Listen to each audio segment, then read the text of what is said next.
Oke, selamat siang. Hari ini kita ngumpul-ngumpul bareng di Comos dalam podcast ngalor ngidul apapun. Tapi kali ini kita mau bahas tentang heroisme pencaksilat dalam perang kemerdekaan. Bersama kita di sini, di Comos, semakin cinta, semakin bersyukur. Semakin berbagi kasih, semakin berterima kasih. Comos, mantap. Oke, sesuai topik kita kali ini kita akan ngomongin tentang pencaksilat. Mungkin kita nggak asing soal pencaksilat ya. Beberapa dari kita ya sempat aktif lah di pencaksilat. Lu pernah kejuaraan dong pencaksilat? Pernah banyak mengikuti kegiatan pencaksilat seperti ini. Oke, berapa kali menang, berapa kali kalah lu? Kalau untuk kalahnya sih minim kali ya. Mungkin banyak menangnya kalau. Oh, iya. Oke. Karena arah gua memang di arahnya sebelumnya itu memang benar jadi atlet kan. Ya, tapi semakin kesini kayaknya sudah mengenal materi jadi ya sudah aja gitu. Musik kantong ini ya itu yang lebih penting kan. Nah, kalau lu Wil, lu pernah punya pengalaman silat atau silat lidah aja tuh? Gua kayak sudah tidak ya. Silat lidah. Ada sih sedikit-sedikit tapi ya nggak ditekunin cuma hanya sekedar hobi aja, pecinta silat. Oh, pencinta silat. Oh, kalau gitu cocok. Gue juga pencinta silat. Siap. Berarti Ya. Tom, Kalau saya sih ya mungkin dulu awal-awal dikenalin silat itu apa sih gitu kan. Terus ikut-ikutan ternyata Kecebur. kecebur terus jadi pelatih silat di SMA sampai 15 tahun gitu. Wih, Sampai sekarang aneh kan iya, sampai sekarang. Sampai sekarang profesi pelatih silat sekolah. Asik. oke. Nah, sekarang kaitannya dengan tema kita hari ini soal heroisme pencaksilat dalam perjuangan kemerdekaan. Yang gue tahu sih, pencaksilat tuh ngajarin orang untuk punya sikap perwira, satria gitu kan. Ya. Jadi kayaknya gue sih sempat melihat ada benang merah nih antara pencak silat ya dengan perlawanan kita dalam merebut kemerdekaan. Pasti itu. Gitu. Gimana nih kalau menurut Ya. Tom gimana? Pencak silat itu kan sebenarnya kan dia itu ilmu ketangkasan bertarung, ya kan? Ketangkasan bertarung. Nah, dia bergaya khas Melayu. Nah, dia ada menyebar di Asia Tenggara. Kalau kita bilang SEA Games itu cocok memang kancahnya tempat silat. Lalu yang silat itu di Asia Tenggara. Nah, lalu dia kenapa itu tumbuh heroisme? Dilihat dari mereka berlatih. Mereka tuh zaman dulu itu kan silat itu kan merupakan ilmu dasar keprajuritan. Nah, biasanya dimiliki oleh pangeran, anak raja gitu, anak sultan. Mereka berlatih. Nah, ada ilmu kanuragan, ilmu kejayaan, ilmu kesaktian yang dilatihkan di sana, sehingga mereka bisa bertempur dengan baik dan dia mempunyai kewibawaan karena merasa lebih daripada bawahannya. Nah, jadi proyek-proyek ini lama-lama karena harus proyek juga ikut berilmu ketangkasan silat itu. Dilatih juga. Dia dilatih juga dong. Terbentuklah yang disebut perguruan. Tadinya tuh ditutupin punya anak-anak raja aja. Dibatasin ya. Dibatasin. Tadinya di sekitar kerajaan. Lama-lama batas keluarga kerajaan aja kan? Batas keluarga kerajaan aja ya? Ya dong kan gengsi supaya lain gitu loh, gitu kan. Lalu mereka bentuk. Nah di sana dibuat latihan teratur. Mereka harus dibuat taat pada aturan. Jadi si guru ini kenapa tumbuh heroisme? Awal-awalnya memang mereka itu dibuat peraturan dan mereka harus taat setia pada aturan. Dan mereka ketika taat dan setia pada aturan ini, mereka tuh dituntut untuk berani bertanggung jawab atas pelanggaran jika dia melanggar kesetiaan itu. Itu juga pesilat kan? Ketika mereka di frame dengan perlakuan hidup mungkin setahun 2 tahun, timbul semangat militerisme itu orangnya tegas, Militasi, disiplin, gitu. kaku. Dia punya otoritas, jadi sikapnya bisa otoriter karena ketaatan tadi yang begitu kuat, kaku, karena dituntut oleh aturan-aturan Karena sila dibentuk oleh aturan. mereka menjadi tegas. Nah, mereka bisa agresif kalau orang-orang yang tidak taat pada aturan. Pada kejujuran. Mereka tuh akan bilang gitu loh. Dia kaku karena mereka udah dibentuk. Nah, Jadi mereka bisa saja bersikap agresif Tegas. atau frontal, tegas ketika melihat ada sesuatu yang tidak berjalan sesuai aturan. ya. Ya misalnya ada ketidakadilan, Orang nggak jujur dia marah. ketidakjujuran. Itu jiwa pesilat tuh ya. Karena dia dituntun karena taat aturan, harus tertib. Kalau nggak kena sanksi. Dulu pada latihan itu mungkin kita biasa ya, disuruh push up karena salah, karena melanggar. Gue pernah tuh bang suruh push up. Iya, mungkin itu tadi karena itu kan. Tapi sebenarnya tuh kita diajar Iya, betul, Bang. untuk menjadi disiplin dan Iya, betul. kita menjadi tegas. Betul. Disiplin diri ya. Iya, kita nggak abu-abu di sini. Ketika ketaatan itu kita ikutin, kita ada sifat militan, ada sifat daya juang yang tinggi. Pertama, kenapa agresif? Melihat ketidakadilan, orang tidak adil, membela kebenaran, itu sifat tadi yang disebut kesatria. Satria ya. Kesatria itu ya jiwa pendekar itu. Dia tertarik, terikut ketika ada ketidakadilan di masyarakat. Paling nggak dia bicara, ya kan? Dia bicara, dia tidak suka gitu dengan penindasan. Karena di dalam latihan juga itu diajarin sama si guru-guru. Jadi awal dasar dia heroisme, semangat ingin membela kebenaran dan menegakkan keadilan memang dari awal juga digurui si guru yang Nanamin gitu ya. Tanam dari dulu. Iya. Nah ya emang gue sempat browsing kecil gitu seputar mental yang dimiliki oleh seorang pesilat atau ya mungkin dulu orang menyebutnya pendekar gitu ya, lalu kemudian orang Betawi nyebutnya ada jawara, ada jago. Iya. Dan memang sikap mental yang ditanamkan memang seperti itu. Ada aturan-aturan yang harus dia pegang gitu ya. Menjauhi minuman keras, gitu, harus taat ibadah, harus Taat ibadah kan sedikit yang lemah gitu ya. Dia pantang Tapi sama bukan bermaksud untuk bergaya-gayaan bang. Kalau kita lihat di para pencak silat nih semasa masa zaman kolonial, memang pendekar-pendekar ini emang dibentuk kayak gitu kan untuk jadi membela kebenaran segala macam. Tapi dalam perjalanannya kita juga melihat ada pendekar-pendekar yang terus jadi centeng atau dipakai oleh oleh Salah satu. atau penjajah atau apa ya kayak gitu ya, untuk mengut pajak, untuk nakut-nakutin rakyat gitu. Nah emang jadi kalau kayak gini nih, gimana tuh soal penanaman mentalitas tadi tuh? biasanya itu kalau kebentur dengan situasinya ini situasi di mana soal hidup juga ya. Ketika orang berhadapan dengan situasi yang sulit, bisa aja itu pelacuran. Mentalnya dilacurkan gitu loh, Pak. Gue jual diri gue jual diri jadi centeng nih, gue kan punya modal bekal ini. Teknik silat gue punya, teknik bertarung. Ya itu akhirnya ada yang bukan, saya nggak bilang terjerumus, sekarang jadi profesi malah. Iya. Udah masih bahas. Tapi sama kayak gua tuh Pak, kan. Maksudnya akan cari materi. Materi. Tapi dia mati. Materi dalam arti untuk kehidupan yang Iya, ada. betul. Ya gini terus, gue sih mikirnya gini. Kalau misalnya kayak konteks sekarang ya, kita melatih lalu kemudian ada honor, itu sih oke gitu.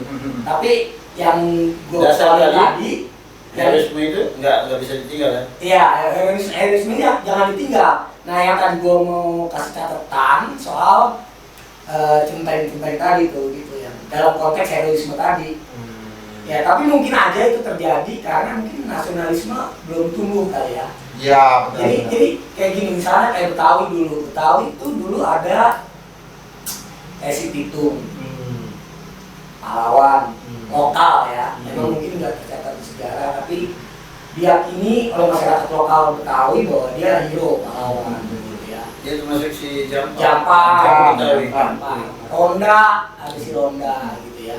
Nah, mereka ini juga dalam perjalanannya ketika berjuang juga menghadapi pengkhianatan dari saudara-saudara sepergulanya tuh. Pitung dihianati oleh saudaranya siapa kalau nggak salah Matetir atau siapa gitu. Matetir gitu.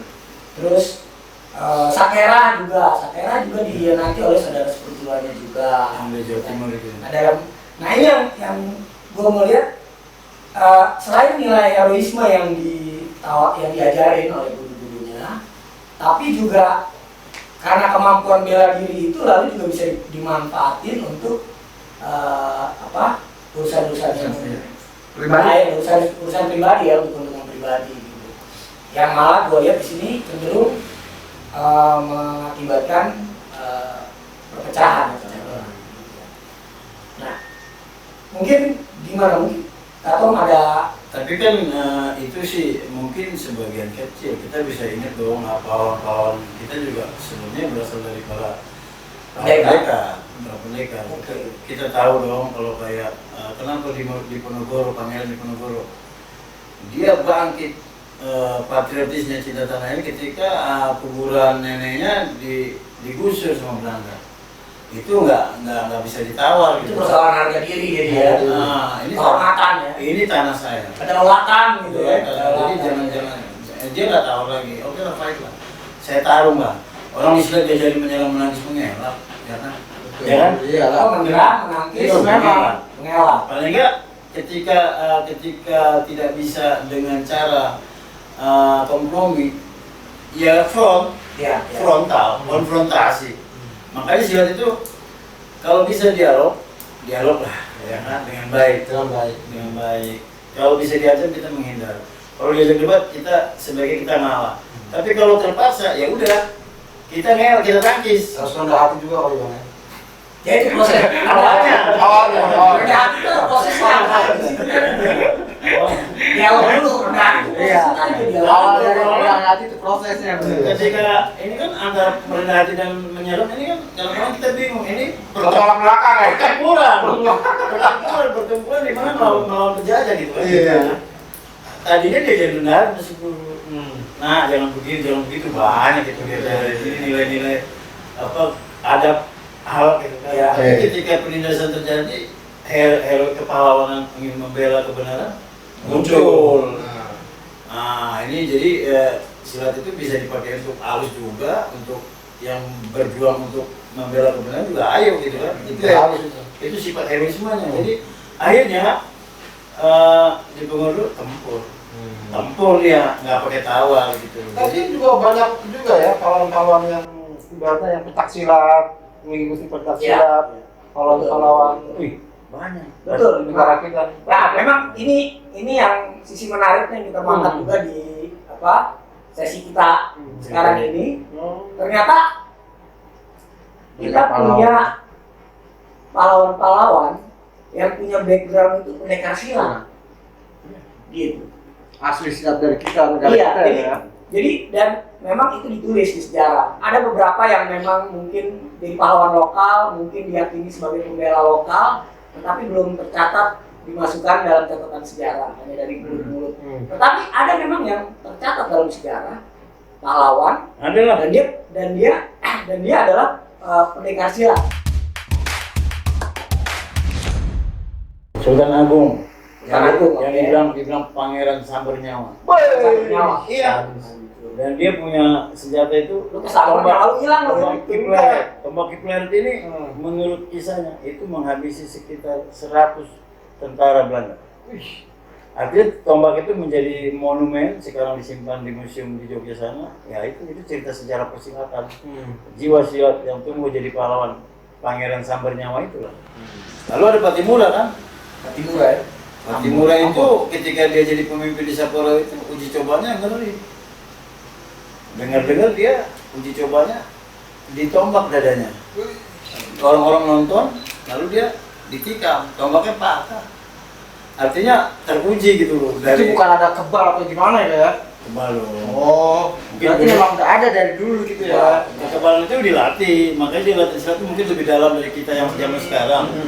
Dan mungkin di sana namanya berbeda ya, karena kalau gue baca-baca nih soal penamaan itu juga di satu tempat lain juga beda-beda ya. Diketahui orang nyebutnya main pukulan, main pukul, Menpo. di Menpo ya, di Thailand- Melayu di mungkin Thailand namanya sebutan pasti lain ya. lagi gitu. Kalau dalam tahun 1947 di Solo itu ketika IPSI didirikan itu sebenarnya debatnya di soal nama. Jadi si Sumatera bilang silat, Jawa bilang pencak.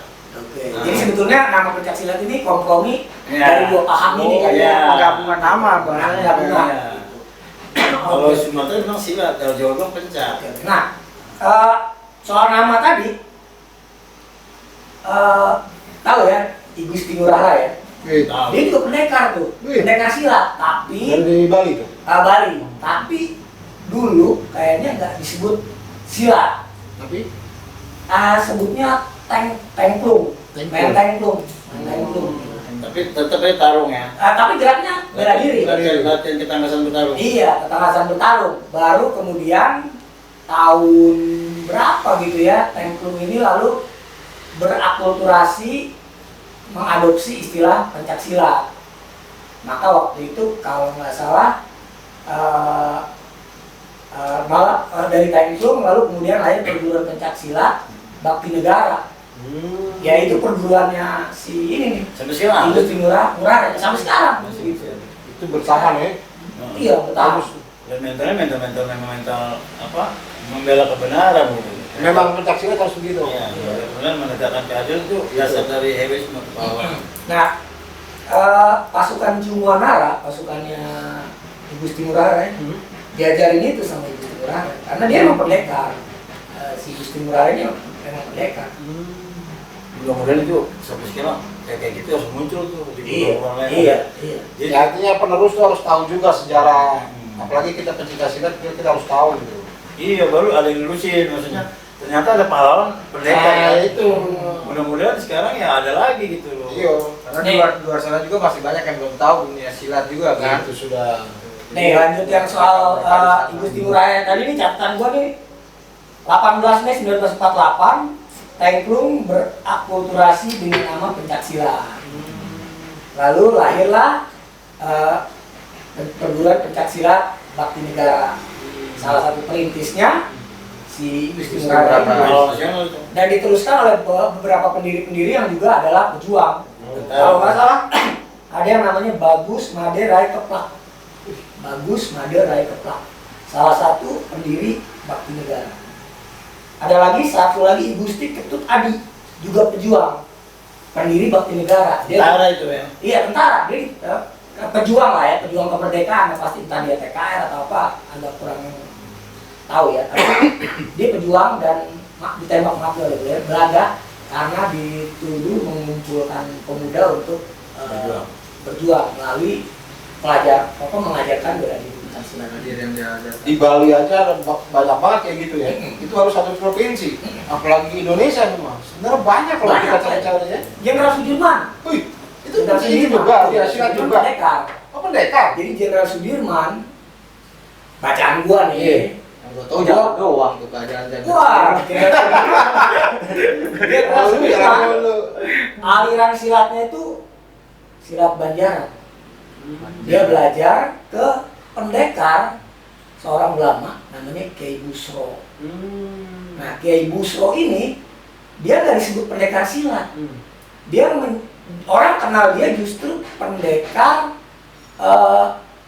pendekar raga dan spiritual. Jadi yang diajarin di situ bukan cuma bela diri saja, ya. tapi olah spiritual, Kalau batin lah. olah batin. Nah, gimana tuh Kak? Kalau soal olah batin tadi Kak Tom sempat ngomong diajarin begini, begitu, disiplin segala macam. Tapi mungkin ada ajaran yang lebih dalam dari itu soal spiritual, Rohanian. puasa, atau apalah gitu. Ya kalau itu kan akhirnya ada relasinya kan kita sesama manusia lalu saya setiap pribadi ke pribadi itu arahnya ke Tuhan. Semua akar bela diri arahnya ke spiritual. Kita tahu dong kalau orang sampai ada yang bilang kalau mau belajar karate mah belajar Buddha Zen. Kalau belajar kungfu belajar Tao, ya kan? Itu selalu arahnya ke sana gitu loh. Arahnya ke spiritual. Orang diajak untuk dari fisik yang kasar ke halus. Usia tua tuh jadi semakin halus, semakin berbudi, semakin berakal. Fisiknya enggak, tapi dia lebih ketika itu udah matang gitu loh. Jadi melalui latihan penggemblengan fisik ini yang tegas tadi, yang kaku, soal ketaatan, disiplin, militer membentuk semuanya muncul. Ya. Ada mental. Otoriter, ada agresif, tapi akhirnya dia kebentuk dalam pola batinnya menjadi halus, menjadi orang yang bijak lah, arif lah. Ya. Jadi orang tuh jangan gini loh, jangan tidak dilewati itu dilewati sehingga dia kenyang dan full.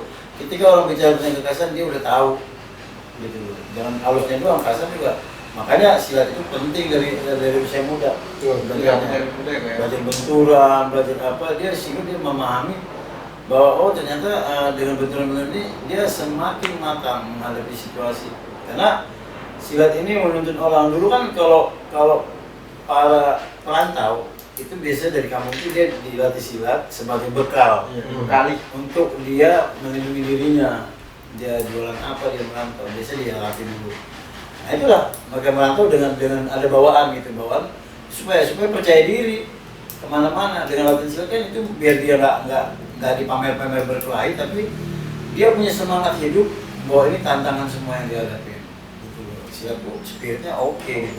Nah tadi kita udah nyebut yang kita kenal ya, tadi Sudirman, Gusti Ngurah ya. Nah ternyata yang Jenderal Sudirman ini Kiai Busro Suhada ini aliran silatnya Banjaran. Nah, dia dikenalnya dengan sebutan pencak ragawi dan spiritual. Dia nggak nyebutnya pencak silat ya, dia pencak silat ragawi dan spiritual karena ada olah batin juga yang dia tonjolin. Nah lalu kemudian inilah yang jadi cikal bakal perguruan tapak suci kita kenal. Wih, besar tapak suci. Besar. Orang. Iya, jadi seperti kayak sekarang ini itu kan dari proses sejarah. Sementara sekarang ini ada juga program-program silat yang muncul atau olahraga bela diri lain yang muncul tuh bukan karena dari dasar perjuangan tadi. Dia ada di abad di masa setelah merdeka. Okay. Tapi tetap aja mereka mencari pelindung atau pembina itu dari bapak-bapak yang memiliki kematangan spiritual. Kadang-kadang ya dia harus dipanggil seorang tokoh dari perwira militer, perwira polisi. Itu sebenarnya untuk tanaman sebagai figur bahwa membawa kewibawaan itu perguruan silat itu heroisme itu dari public figure yang ada gitu. Pembina dari militer bukan dari kenapa? Itu contoh bapak itu jadi maskot, batu jadi profil gitu loh Pak. Oh itu contoh. Bapak kita kan ada ini. Semua perguruan hampir menarik para perwira militer atau polisi sebagai itu acuan untuk bahwa semangat itu tetap ada. Heroisme itu ada. Sebagai figur panutan gitu ya. Selain sebagai pelindung juga gitu kan. Oke. Karena mereka juga bisa dipanggil untuk bicara tentang kepahlawanan. Nah, jadi nggak harus juga tumbuh kayak tadi perguruan yang memang berabad-abad atau dari zaman dulu tumbuh dari sekarang. Ada juga perguruan yang baru muncul tahun 80-an gitu. Ada juga sih kan. Tapi nggak bisa itu dilupakan tentang semangat. Oh iya dong. Ya. Nggak bisa, semangat itu nomor satu Pak. Kita coba balik dikit ke soal di Ponorogo nih ya. Tadi Pak Boy bilang ada karena ada gengsi. Dan dia punya satu pengawal juga. Namanya kayak Mojo. Itu kayak asisten atau ada temannya lah. Dia berdua tuh. Ya. Soulmate. Ada beberapa orang ya. Ada Sendal Alibasa. Terus Teman seperjuangan, soulmate. ya. Nah, katanya kayak Mojo ini juga salah satu pendekar silat. Gitu. Dia pendekar silat, bahkan ketika dia ditangkap lalu dibuang ke Manado, dia mendirikan perguruan juga di sana dan katanya sampai masih ada sampai sekarang. Di Ponorogo tuh. Kayak aja. Mereka pindah dipisahkan sama Belanda supaya dia kuat. Kayak Maja ke Manado, pengen Diponegoro ke Makassar. Ya. Dibawa dengan keluarga-keluarga besarnya, biar jangan rese, biar jangan rusuh dibawa semua biar jangan ribut juga, dibawa keluarga besar menjadi satu kampung di Makassar. Juga kayak Maja juga begitu. Nah, Di Manado, di Tondano. Jadi dia Yuk. Gua nggak nyampe sana, cuma di Sulawesi Tenggaranya. Nah, gua mah belum. Gua orang sana. artinya meskipun mereka sudah diisolasi gitu ya, semangat berjuang membawa silat, membuat kepelatihan di kampung orang gitu kan, jalan di pulau itu tetap ada. Semoga nih anak-anak sekarang nih yang punya mental silat yang kayak gitu, ketika dia dibawa ke sebuah kampung yang dia tidak kenal, paling nggak dia nularin silat, dia kebaikan heroisme itu dibawa. Itu udah dicontohkan kok sama pahlawan-pahlawan itu. Wah, yang Diponegoro, biarpun dia sampai di sana tetap kekeh. Saya pejuang dengan mati sebagai pejuang, dan heroisme kepahlawanan, keperwiraan, kesatriaan silatnya nggak luntur. Ya. Oh, dia buat perguruan. Dibawa dimanapun dia ada ya. Betul. Kalau nggak salah nama perguruannya perguruan Putra Kemaja kalau nggak salah. Di berkembang di satu desa yang disebut Jotun, Jawa Tondano kalau nggak salah ya. Jatun ya. Sulawesi. Sulawesi. Itu jadi perkampungan tuh ya kayaknya. Kampungan. Iya. Itu satu kampung jadi silat semua. Iya, memang di kali gitu ya. Tadinya Jadi cerita tentang Lu jangan ngomong di situ dong. Iya, jadi silat ini memang akar budaya bangsa kita, dan di situ latihan apapun lah yang sifatnya ketangkasan, tapi yang dicari yang harus tertanam itu semangat membela kebenaran, menegakkan keadilan demi kemanusiaan, bukan demi Kemanusiaan ya. bukan demi politik, Demi kemanusiaan dalam bentuk yang universal, demi kemanusiaan. Tapi dari aspek bela negara ya untuk tumbuhnya rasa nasionalisme itu ya. patriotisme, cinta tanah air. cinta tanah air itu harus penting. Harus, ya. Karena Di NKRI harga mati, Pak. itu kembali kan. Iya. Oke. Nah, ke soal apa tadi? Heroisme. Ya heroisme dalam konteks kekinian. Selain tadi perjuangan tokoh-tokoh tadi ya, yang kita ternyata tahu ada beberapa yang pendekar silat, dan gue sih yakin pasti ada benang merah antara semua pelaku pahlawan, terutama pahlawan-pahlawan yang berjuang dalam revolusi fisik gitu ya. Pasti dia punya background bertarung gitu kan, dari manapun gitu ya, mau yang dari apakah itu pahlawan siapapun lah. Yang ketua IPSI juga itu termasuk pahlawan kan? Iya. Ketua IPSI yang Edi. Ini Praya ya. Dia silat. Itu. Oh, ya. Dia tentara ya. Iya, dia main tentara. Ya, jadi dan itu pesannya ke seluruh dunia. Iya. Dia menjadi Dia mendirikan di Pesilat itu. Eropa ya. Di Eropa. Nah, itu Silat idenya beliau ya. dia. Jadi artinya apa? Hebat ya. Silat ini memang gaungnya besar, dan Besar. semangat kepahlawanan harus terus, jangan tinggal lah. Jadi jangan gara-gara udah dapat medali emas di Asian Games, uangnya banyak lalu heroisme hilang. Oh, betul. Kadang-kadang jadi komersial. Jadi, komersial boleh, tapi itu jangan dilepas. Spirit. Nasionalisme itu ya. Ya Ya, tapi kan kadang-kadang juga pencapaian prestasi tertentu misalnya dapat medali ini, medali itu, stimulusnya juga kan gede, dan ya nggak tahu ya, mungkin bela negara ini juga dalam konteks beginian untuk berprestasi di kancah internasional ya ada stimulusnya juga sih. Iya, iya. iya lah. Itu artinya- bentuk Penghargaan itu apresiasi Bentuk ya. penghargaan. Jadi sah aja gitu. Iya, karena kan bendera dikibarkan kan. Oh, iya. Bendera dikibarkan, nyanyi Indonesia Raya, pegang medali, air mata keluar gitu kan, dengan kerja keras, Pengorbanan loh. pengorbanan. Mungkin waktu proses juga ninggalin keluarga, segala Iya. macam, itu juga kan perjuangan ya. Merah putih juga itu ada nilai kebenaran. Itu kan merah, berani. Putih, suci, kebenaran. Oke. Berani karena benar. Wih, Itu kesatria men. Karas. Jadi lu merah karena lu putih. Iya. Lu Tapi berani kan- karena lu benar. Doi salah ditabrak. merah putih itu memang di sini ya. Wis. Berani karena benar ya. Ya. Merah berani, suci benar. Wis, Kita harus merah putih. Ya kan? Suci. benar dan Suci suci. karena benar, karena Ya, benar. benar. Tapi ada pepatah yang dari Minang kalau salah Apa? yang lahir silat mencari teman, batin silat mencari Tuhan. Wih, Orang ya. lahir silat mencari teman, batin silat Mencari Tuhan. Oke. Ya tadi relasi tadi waktu dilatihkan dari guru-gurunya, relasi kamu dengan sesama manusia dan sesama makhluk, relasi batin kamu dengan Tuhan. Nah, betul. Jadi, Gua sempat baca Itu juga. bagus tuh.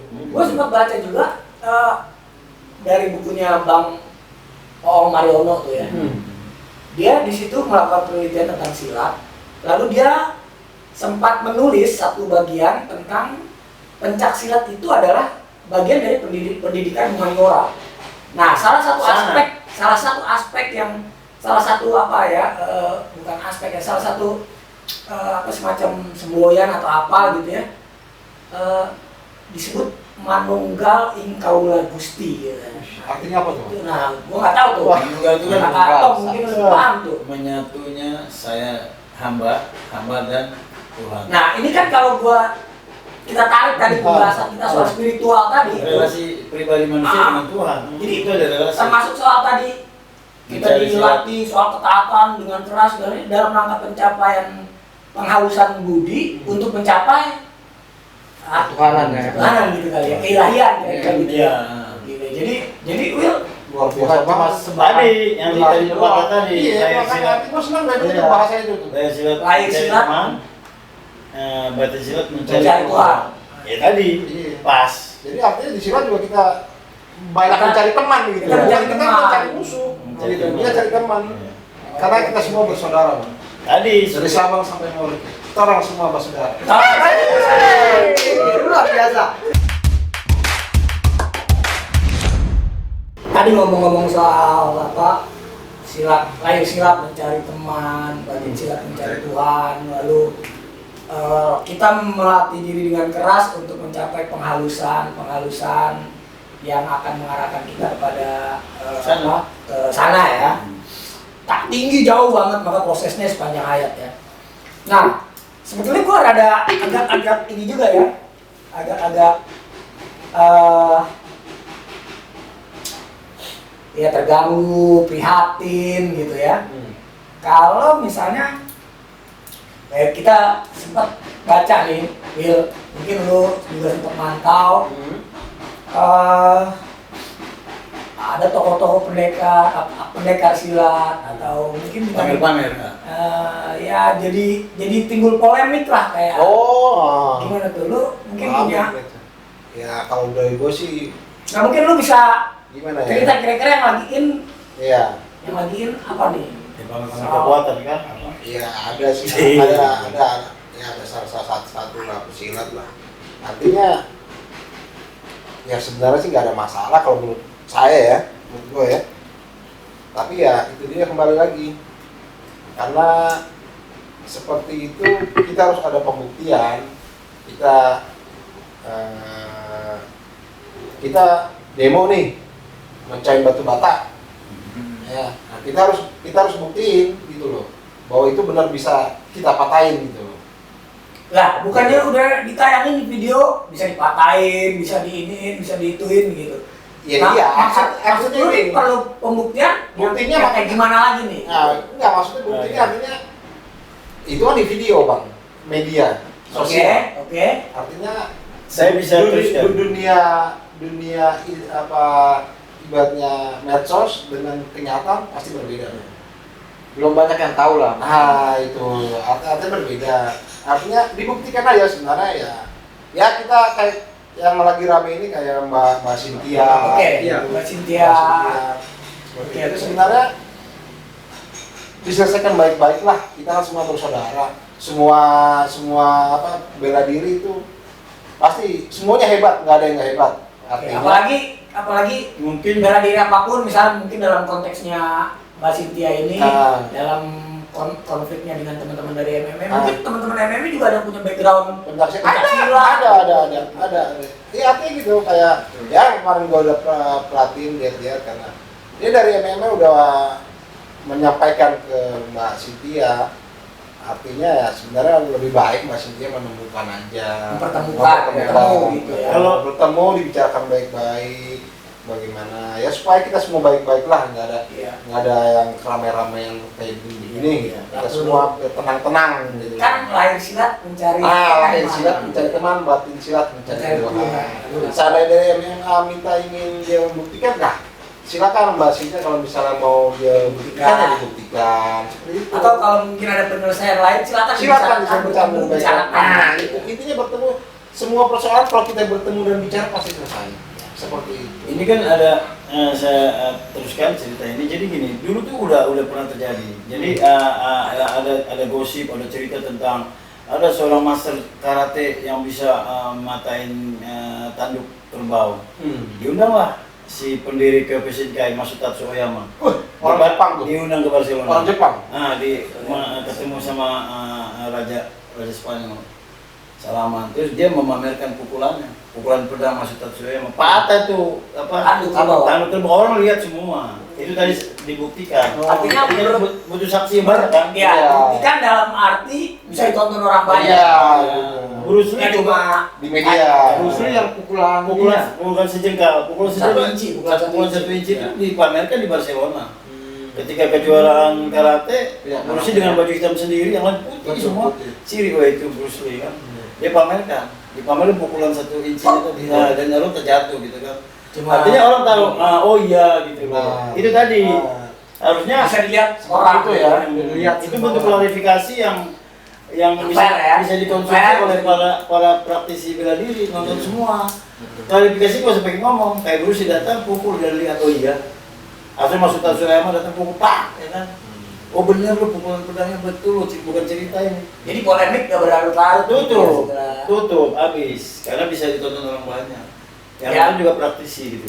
Ya memang gue sih ngeliatnya di era medsos ini karena media informasi begitu deras menghadirkan informasi ke dalam ruang kita ya melalui alat ini gitu ya. Jadi seringkali hal yang sederhana lalu malah melahirkan polemik.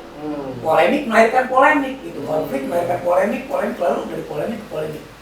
Nggak ada penyelesaian kan. Itu terang ya, sayang banget sih gue ngeliatnya sih. Iya.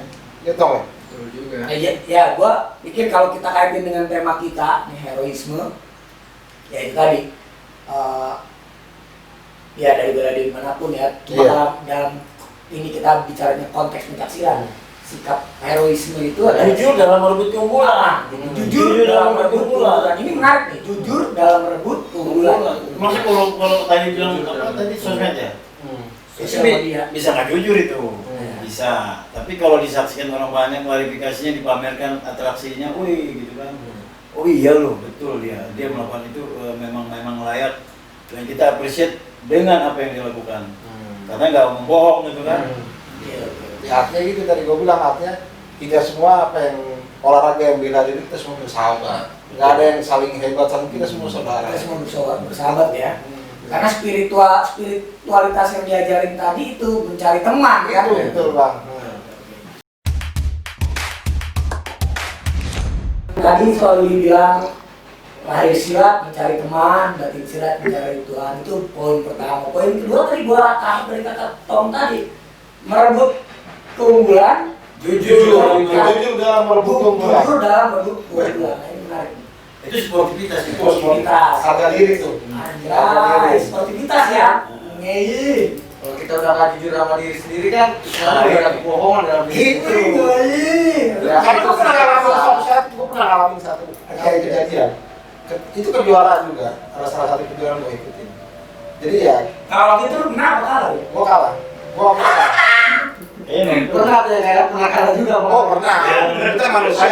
Itu kalah biasa. Kalahnya pede banget ya, jujur banget. Itu tadi seperti yang kamu bilang, jujur dalam walaupun kalah jujur. Mengakui kekalahan. Itu semangat silat. Gimana? Tapi aku begini, ya gue pada saat itu gue yakin gue menang itu. Gue yakin menang karena gue udah Timbang-timbang. iya itu udah berkali-kali dia nggak ada serangan. Sampai pada saat pengumuman gua kalah 2-1 Juli 3 waktu itu. Oke. Gua kalah 2-1. Lawan sekolahnya Akhirnya setelah udah keluar dari arena, lawan gua tuh nyamperin gua. Bang, iya kenapa? Bang, protes aja ke juri. Lawan lu bilang Iya, protes aja ke juri. Dia mengakui bahwa dia kalah. Jujur Nah, itu dia bilang, oh enggak, gue juga semua gue nggak mau dong kayak gitu, artinya gue sportif itu hasil, itu hasil dari juri, ya lu yang menang ya lu, kalaupun lu mengakui kalah, ya enggak masalah, sama-sama nggak ada masalah. Jadi sebenarnya faktanya dia menang. Faktanya Iya. kayak penilaian. De jure. Ini kan ada pengadilan silat kan. Pengadilan silat, Yang menang faktanya yang menang dia orang dia bilang tuh. Iya, orang sendiri ngomong. Hebat ya lawan lu sampai bilang Itu udah hari ini. mungkin dia merasa Judi lah perlu juga. dia merasa lu lebih unggul. Iya. Kenapa yang menang gue? Gitu. Iya. Itu dia berarti dia. Tapi gue juga sportif, gue nggak mau. Di mana namanya di selatan, di selatan di DKI pusat pelajar. Oke. Jadi kayak gitu. Jadi itu sudah tertanam sama-sama yang tertanam. Nah itu dia. Masalah wasit salah itu nggak penting. Iya. Yang penting sama-sama mengenal dirinya bahwa oh saya kurang loh. Itu yang penting. Sebentar lu tadi bilang kan bang. Apa tadi? Jujur tahu, dia jujur di dalam itu itu tadi. Oke. Paten. Oke. Ini menarik kan? Kita kalah dulu. Kita kalah. Jadi Pak, itu bukan fakta tapi penilaian para pengadilan pertandingan tadi. Iya. Oke. Ini topik ini oke banget nih menarik. Itu semangat kepahlawanan. Ya. Semangat kepahlawanan. Jadi datang bilang bahwa Betul. terbuka terus terang, nih gua tahu lu menang. Itu salah satu bibit dari kepahlawan kejujuran tadi. Oke. Jadi gue coba membuat benang merah sedikit dari diskusi kita dari awal tadi sampai sekarang nih. Poin pentingnya tadi gue tangkap soal lahir silat, mencari teman, batin silat, mencari Tuhan. Nah, dalam konteks lahir silat, mencari teman itu ternyata itu cocok banget tuh dengan Pancasila sila ketiga. Oh iya, persatuan Indonesia. Dan persatuan itu modalnya ketahanan nasional, cuy. Gitu. Kemerdekaan tuh ya. Dalam konteks berebut kemerdekaan itu poinnya. Terus yang kedua soal jujur dalam merebut keunggulan. Oke, kayaknya diskusi ini udah matang nih, udah sampai di ujung nih ya. Persatuan itu kan berbeda-beda tapi tetap satu. Beda tapi tetap satu. Ujung sampai Merauke, Bang. Oke. Iya. Nah, gua rasa kayaknya kita udah sampai di ujung diskusi kita nih. Siap. Dengan dua poin utama tadi Iya. soal heroisme ya. Itu tadi ya spiritualitas heroisme dalam merebut kemerdekaan. Ya, gua sih berharap Pesilat-pesilat kita. akan lahir pesilat-pesilat di era kekinian yang bisa mempertahankan semangat kemerdekaan ini dengan jiwa satria. Itu jiwa satu. Jiwa satria. Oke. Tapi ini Bang, apa artinya begini? Gue berharap sih kita yang tadi gue bilang bahwa kita semua tuh bersaudara. Semua Kita semua bersaudara. Mau beda perguruan apapun kita sesama. Karena silaturahmi tadi Itu dia. lahir silat mencari teman. Kita semua perguruan silat, semua olahraga bela diri kita semua bersaudara. Di Indonesia. Ya. Di Sabang sampai Merauke. Mantap. Berbeda-beda tapi tetap satu juga. Oke. Harga mati. Oke Bang, gimana? Oke. Dari diskusi kita tadi yang agak panjang tapi asik tadi, gua tadi nangkep ada 2 poin ya. Tadi kita udah bahas 2 poin itu. Nah, maka di akhir sesi ini gue pengen kita juga sama-sama sebagai rasa syukur kita ngucapin untuk negeri kita tercinta ini. Mungkin asik juga kalau kita sama-sama ngucapin Dirgahayu NKRI ke-75 Jaya selalu Indonesia. Semakin cinta, semakin bersyukur, semakin berbagi kasih, semakin berterima kasih. Salam Desa.